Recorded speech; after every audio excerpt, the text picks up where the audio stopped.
Salut, bienvenue sur Marvel et compagnie. Aujourd'hui, c'est la partie 2 de Star-Lord, le gardien de l'univers. Alors, vous avez vu le titre, elle ne s'appelle pas comme ça. C'est juste qu'elle va pas parler de Star-Lord, cette partie-là. On parlera des gardiens de la galaxie. Mais il est quand même noté partie 2. Donc, et ben voilà. Alors, et ben nous allons commencer par Gamora. Mais non, puisque Gamora, je vous l'ai déjà décrite dans une vidéo, c'est celle Gamora et Natasha Romanoff ont-elles survécu. Je vous invite à la regarder. Donc alors, on va tout de suite passer à Drax. Alors, je vous le décris. Drax le Destructeur est un guerrier féroce, un combattant courageux, mais parfois inconscient.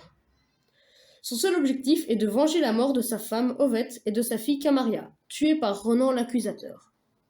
Drax aime se battre aux côtés de ses vaillants compagnons et défend sans relâche sa nouvelle famille qu'il a trouvée auprès des gardiens de la galaxie.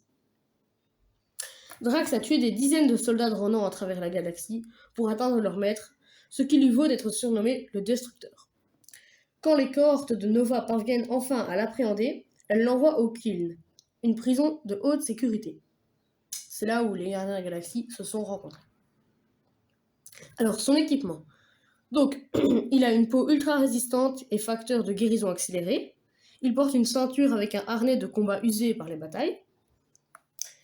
Une tenue de style gladiateur avec des boucles décoratives, un pantalon souple et résistant.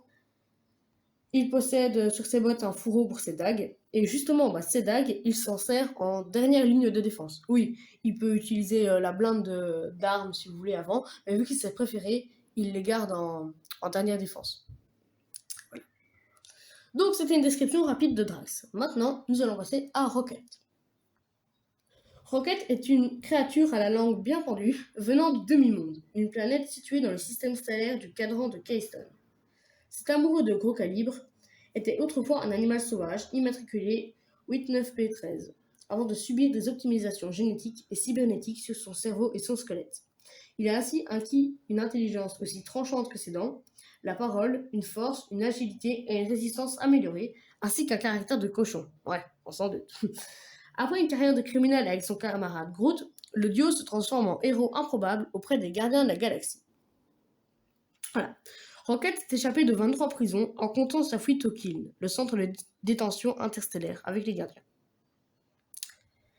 Alors, programmé pour piloter n'importe quel vaisseau, Rocket dispose de réflexes améliorés qui font de lui un meilleur pilote du Milano que Peter Quill, même si Quill ne l'admettra jamais. Oh, moi, je trouve que Quill, il pilote bien, hein, franchement. Donc, ça leur vaut quelques disputes, en gros, et voilà. On se rappelle tous des Gardiens de la Galaxie 2, là où il a... Ouais. Où ils ont failli finir dans un astéroïde, là. Donc, oui. Alors maintenant, je vais vous parler un peu de Rocket avant. Donc, avant de s'unir aux gardiens, Rocket et Groot effectuaient des missions de chasseurs de primes. Ils ont essayé de récupérer 40 000 unités en capturant Peter Quill pour le ravageur Yondu, mais ont échoué et ont été enfermés au Kyln. Rocket est accusé de 13 vols, 7 actes de mercenaires, 15 incendies et d'ivresse sur la voie publique.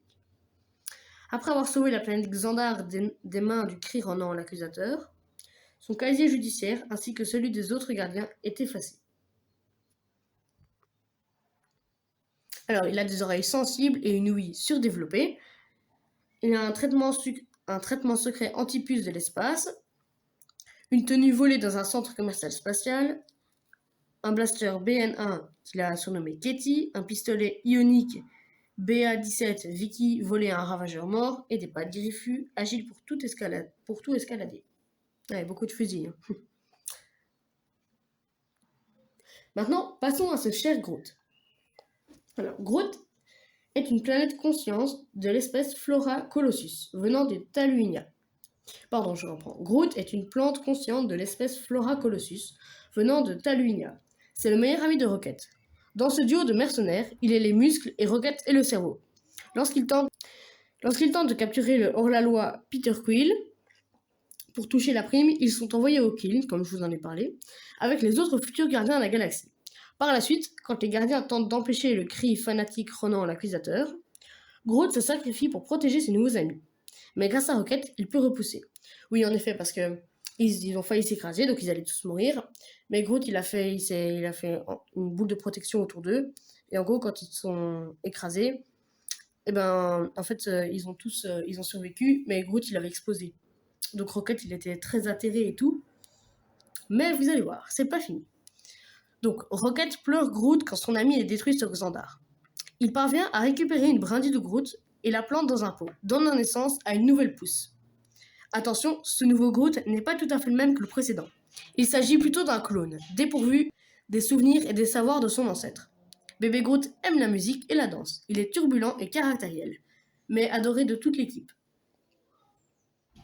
Alors, il possède des mains pouvant rapidement s'allonger en cas de combat, des bras capables de repousser après avoir été coupés. Oui, parce que pour créer le Stormbreaker de Thor, il a coupé son bras. Donc imaginez qu'il n'avait plus de bras. Ce serait marrant, mais non. Donc ses yeux sont le seul organe visible non ligneux du corps de Groot. Et il a de la mousse sur lui, poussant sur les épaules et le torse. Voilà. Donc maintenant, je vais vous parler de Nebula, la sœur de Gamora. Nebula est un assassin impitoyable, optimisé cybernétiquement de race lupomoïde. Elle est la fille adoptive du titan fou Thanos. En raison des nombreuses blessures infligées par sa sœur Gamora pendant leur entraînement, elle a été largement reconstruite avec des implants mécaniques. Pourtant, chaque échec la rend plus forte et plus déterminée à être adoubée par son père et à vaincre sa sœur. Auprès de Ronan l'accusateur, elle s'est renforcée et a fini par découvrir la vraie source de ses souffrances. C'est Thanos.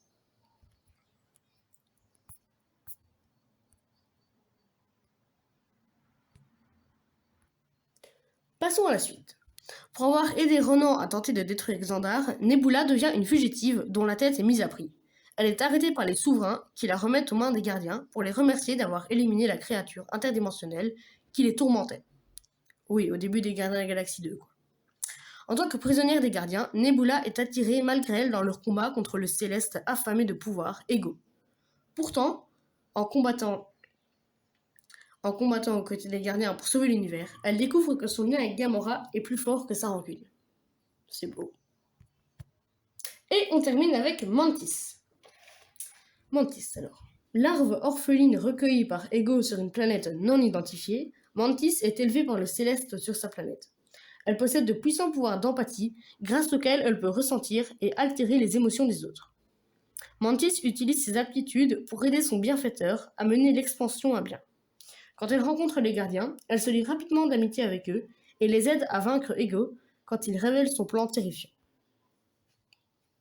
Mantis est totalement innocente et ne connaît qu'Ego et ses sombres desseins. Elle se montre très curieuse au contact des gardiens. Elle utilise ses pouvoirs sur Quill pour révéler qu'il éprouve des sentiments envers Gamora, ce qui ne manque pas d'embarrasser Star-Lord. Elle explique alors qu'elle peut aussi manipuler les émotions. Drax, il avait rigolé comme un fou. C'était assez drôle. Alors, elle possède une tenue verte et noire qui fait référence à l'insecte duquel Mantis tire son nom.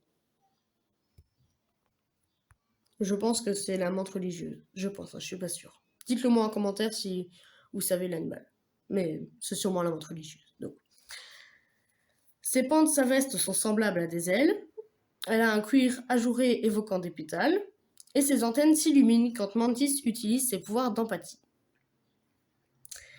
Elle a un collant ruché et des bottes courtes à nervures. Donc voilà, c'était tout pour cette vidéo. J'ai hésité à vous parler de Kree Ronan ou de Yondu, mais je me suis dit pour une autre fois. Donc voilà, alors j'espère que tu as aimé la vidéo. Si tu l'as aimé, like, abonne-toi et dis-moi ce que tu en as pensé dans les commentaires. Allez, salut!